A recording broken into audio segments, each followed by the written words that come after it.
दोस्तों एनडीपीएस जैसे केसेस में या फिर हम कहें नशीले पदार्थ जो होते हैं, जो इनसे रिलेटेड जो केसेस होते हैं वो एनडीपीएस केसेस कहा जाता है। उन सभी केसेस को the narcotic drugs and psychotropic substance जो एक्ट आया 1985 में, उसके तहत ही सजा का प्रावधान भी दिया गया। हालांकि जो ये एक्ट है, जो ये कानून है, बहुत ज्यादा सख्त कानून है। इस कानून के तहत ही बातें बोली गई कि कोई भी व्यक्ति, जो भी कोई इस मामले में अरेस्ट किया जाएगा, या फिर आप ऐसे भी बोल सकते हैं कि इस कानून के तहत जितने भी अपराध होंगे वो सभी कॉग्निजेबल होंगे, मतलब कि उसमें डायरेक्ट रूप से पुलिस अरेस्ट कर सकती है। ओपीएम का मामला आता है, मतलब कि जिस अफीम को टोटल जो इंडेक्स बनाया गया 239 टोटल जो नशीले पदार्थों की लिस्ट दी गई, उसके अंदर 92 नंबर पर इसके बारे में जिक्र है। बताया गया कमर्शियल क्वांटिटी कितनी होगी और स्मॉल क्वांटिटी कितनी होगी, उसके बारे में भी बताया गया। सजा का प्रावधान भी बताया गया। आज मैं आपको ओपीएम या हम कहें अफीम के बारे में, जब भी किसी व्यक्ति को अरेस्ट किया जाता है, किस तरह ट्रायल चलता है, क्या होंगे बेल के ग्राउंड्स, क्या होती है कमर्शियल क्वांटिटी, स्मॉल क्वांटिटी क्या होगी, इन सभी चीजों पे हम चर्चा करेंगे। क्योंकि जो एक मामला सामने आया 5 किलो अफीम का, जो मामला हमारे पास आया जिसमें हमने फाइट किया उस केस को, उसके बारे में भी थोड़ा बताएंगे अपने इस वीडियो के माध्यम से। ज्यादा कुछ जानने के लिए एनडीपीएस एक्ट में ओपीएम अफीम केस के बारे में दोस्तों बने रहिए हमारे इस वीडियो के साथ। नमस्कार दोस्तों, फिर एक बार स्वागत करता हूं आप सभी का अपने इस यूट्यूब चैनल पर जिसका नाम है फाइट फॉर ट्रू। मेरा नाम है वीरेंद्र वर्मा। जैसा कि आप सभी जानते हैं, हम इसी तरह की लीगल अवेयरनेस की वीडियोस आपके लेकर आते हैं और आपको बनाते हैं कानूनी जानकार। दोस्तों एनडीपीएस का जो एक्ट है, इस एक्ट को अगर आप पढ़ते हैं तो आपको बहुत सारे ऐसे सेक्शंस देखने को मिलेंगे जिन सेक्शन के तहत, हालांकि दोस्तों इस एक्ट में, एनडीपीएस एक्ट में टोटल ही 83 सेक्शंस हैं, बट कुछ सेक्शंस हैं जो बहुत ज्यादा आपके काम के हैं। अब हम बात करते हैं यहाँ पर अफीम केस की। अफीम केस में दोस्तों, हालांकि हमारे पास कई सारे मामले आए, किसी मामले में तो 12 किलो अफीम का भी जिक्र था, किसी में 8 किलो अफीम का जिक्र था, किसी में टोटल ही 3 किलो अफीम थी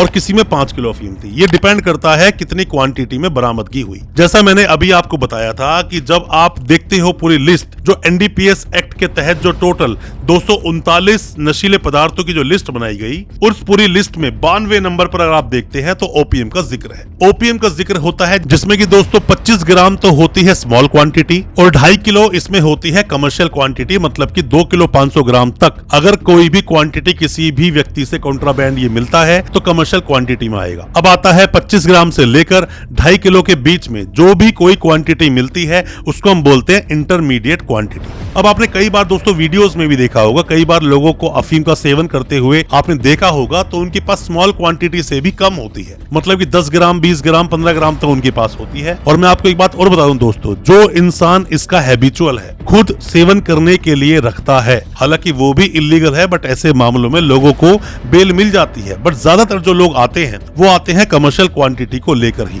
जैसा मैंने आपको बताया कि 2.5 किलो के ऊपर जितनी भी क्वांटिटी मिलेगी वो सभी कमर्शियल क्वांटिटी में आता है। और क्योंकि लोगों की बेल नहीं हो पाती, बार बार लोग बेल लगाते हैं, सेशंस कोर्ट से बेल डिसमिस होती रहती है और इसीलिए बेल होती है क्योंकि यहाँ पर सेक्शन 37 जो इसको बार करता है बेल देने के लिए। अब दोस्तों क्या कहता है सेक्शन 37, हालांकि डिटेल में तो बाद में बात करेंगे दूसरी किसी वीडियो में, बट मैं आपको जनरली बात बता देता हूँ कि इसमें यह बोला गया है कि जितने भी मामले होंगे इस एक्ट में, जो भी कोई मामले में किसी इंसान को अरेस्ट किया जाएगा वो सारे ही कॉग्निजेबल होंगे, मतलब कि उसमें पुलिस सीधा रूप से आपको अरेस्ट कर सकती है। और दोस्तों सेक्शन 37 तो ये भी बोलता है कि जितने भी मामलों में सजा का प्रावधान है सेक्शन 19, सेक्शन 24, सेक्शन 27A में, तो ऐसे में सामने वाले व्यक्ति को जो एक्यूज है इस केस में उसे छोड़ा नहीं जाना चाहिए, उसकी बेल इजीली नहीं दी जानी चाहिए। और दोस्तों मैं आपको एक बात बता भी दूं कि एनडीपीएस के मामलों में 2 चीजें महत्वपूर्ण रोल प्ले करती हैं। क्या क्या चीजें? सबसे पहला होता है रीजन टू बिलीव, कि आपको जज साहब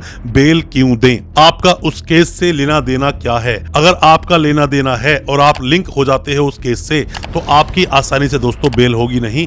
इसी को बोलते हैं रीजन टू बिलीव। आपको प्रूफ करना पड़ेगा, साथ में ही आपको जज साहब को विश्वास दिलाना पड़ेगा कि इस केस से आपका कोई भी संबंध नहीं है, लिंक नहीं है, आप इसके अंदर झूठे में फंसाया गया है, आपको झूठा नाम आया है इसके अंदर आपका। क्योंकि अक्सर देखा जाता है इसके अंदर कि जब भी कोई मामला सामने आता है तो इसमें सेक्शन 29 भी लग जाता है। सेक्शन 29 जो डिस्क्लोजर स्टेटमेंट पे नाम आता है, किसी ने किसी का नाम लिया तो ऐसे में सेक्शन 29 भी लग जाता है। हालांकि सेक्शन 18 तो अफीम के लिए इसमें लगा ही होता है। इसमें नोटिस देने का भी प्रावधान है, नोटिस दिया जाता है, बट कमर्शियल क्वांटिटी के मामलों में जब किसी का सीधा नाम आता है तो इतना आसानी से नोटिस भी पुलिस नहीं देती, सीधा आपको अरेस्ट कर लेती है। बेल लेने के कई सारे आधार होते हैं। बेल लेने पर कई सारी मैंने वीडियोस आपके लिए बनाई हैं, उन वीडियोस को आप देखें। पर मैं आपको बता दूं कि जब भी आप बेल लगाते हैं और अगर सेशंस कोर्ट से बेल मिलती नहीं है तो आपको हाई कोर्ट, सुप्रीम कोर्ट जाना जरूर चाहिए, अलग अलग ग्राउंड्स को बनाकर। हो सकता है 2, 3, 4 बार आपको बार बार जाना पड़े, आप जा सकते हो। ये मत सोचा कीजिए कि हाई कोर्ट में बेल लगाई, डिसमिस हो गई तो अब क्या होगा, अब दोबारा बेल नहीं होगी। कमर्शियल क्वांटिटी में आपका नाम आया है तो इसलिए जल्दी से दोस्तों आपकी बेल होगी नहीं, टाइम लगेगा। और खास करके चार्जशीट का वेट आपको करना जरूर चाहिए। चार्जशीट से चीजें क्लियर हो जाती हैं। जितना जल्दी हो सके चार्जेस को फ्रेम कराइए, जितना जल्दी हो सके केस के ट्रायल को चलवाइए, उससे ही आपके ग्राउंड्स बनेंगे। जब आपके वकील साहब उनको क्रॉस करेंगे, जो आपके आईओ साहब हैं इस केस के अंदर, तो आपके बेल के ग्राउंड्स बनते ही चले जाते हैं और आपकी बेल हो जाती है। कोई भी किसी भी तरह के सवाल आपके दिल में अगर हैं, कुछ भी आप जानना चाहते हैं, कुछ भी आप पूछना चाहते हैं, कमेंट बॉक्स में आप मैसेज छोड़ें या हमें व्हाट्सएप करें।